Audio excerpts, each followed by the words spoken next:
Hello and welcome to Abacum's RevOps micro demo to give a taster of why RevOps teams love Abacum.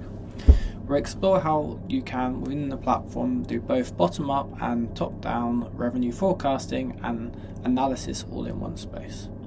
This space is broken down into existing revenue and new acquisition revenue, and I will walk through a consolidated view of detailed deal level planning, inbound and outbound pipeline funnels, and sales capacity planning.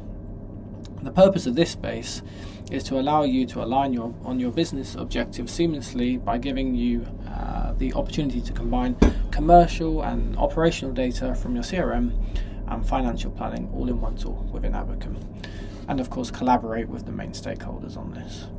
So we'll begin with new acquisition revenue, focusing first on top-down target setting. And as you can see, the top-down targets here are based on our long-term plan, reflecting high-level business objectives agreed at the board level. For example, we may have a goal of tripling revenue next year. And we've broken these down by revenue channels, thanks to the dimensionality that has been defined within the platform, which is helping us to calculate out the required pipeline using a multiple of pipeline, so to calculate out the targets that we need to hit to be able to cover our revenue expectation. So in other words, setting a clear path for achieving these goals at the top level. Now let's have a look at the bottom-up forecasting. Here we bring in the pipeline data directly from our CRM, for example HubSpot or Salesforce, providing granular details at the deal level. Thanks to the way that Abacum is automatically cleaning and sorting the data, you can create views such as this. So you can look at it by deal stage, or you can look at it further down, like by channel or by product, and you can get all the way down to the individual account or deal, as I mentioned. We've also integrated billing frequency and payment terms to automate billing schedules and collection schedules, ensuring smoother financial management. As you can also see, we have multiple scenarios set up, a base case, a bull case, and a bear case, all displayed side by side here on this chart. What you can do is you can adjust these scenarios based on the deal stage or at the individual deal level if you want, basically providing weightings that override the probabilities that may have come from the CRM if you want to basically have a more prudent approach to it, or just negotiate on this or spar on this with your within the company. Basically, it's allowing you to get a clearer picture of how each scenario impacts your revenue targets, and these weightings can be modified directly from the space. So you just double click in here and you can change, and you can see immediately the impact of this. Moreover, all the scenarios can be compared against your actual results, so you can track performance and understand where the differences come from. That was part one. For more info, check out abacum.io, and we will be back soon with part two.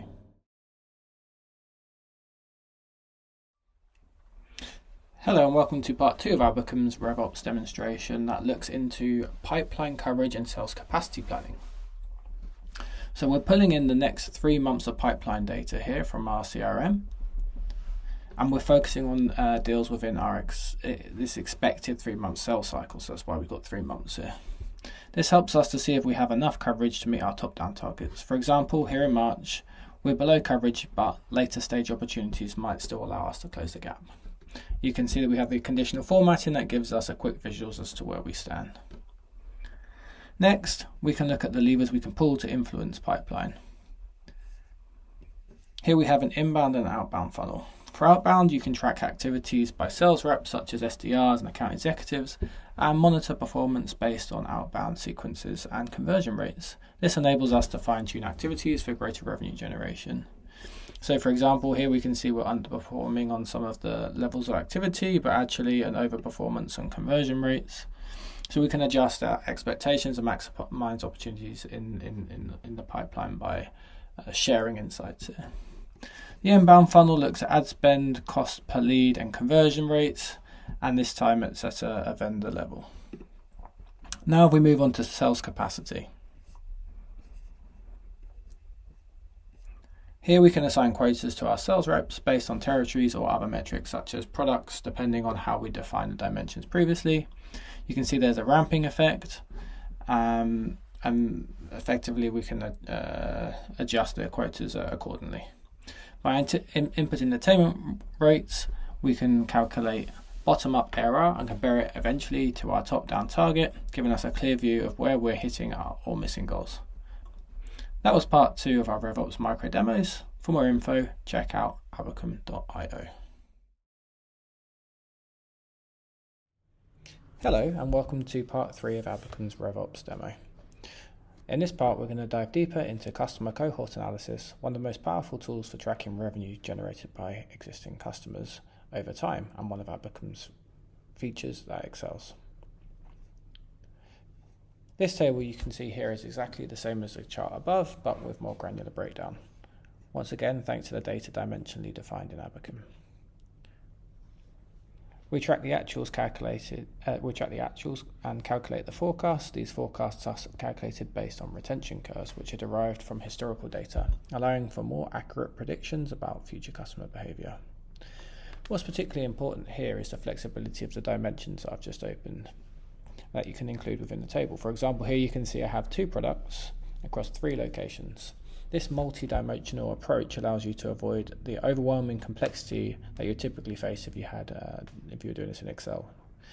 You might end up with basically thousands of rows for each cohort across different product lines, regions, customer segments, for example. In Abacum, this complexity is managed seamlessly. For example, if I click into the table builder, I can easily reorder my dimensions. So maybe we want to look at this with product first and then break it down into my cohorts, or maybe the app first. Additionally, you can filter the data by specific cohorts or by specific apps. Just click here on the filter section. So for example, let's look at, April 23.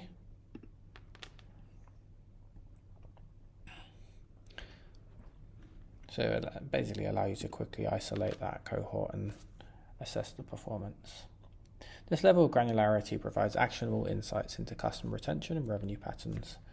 If a specific cohort shows declining performance, for example, you can proactively target them with marketing campaigns or promotions to re-engage them. By analysing these trends over time, you'll be able to predict future revenue patterns and make adjustments to customer engagement strategies, ultimately improving long-term retention and lifetime value.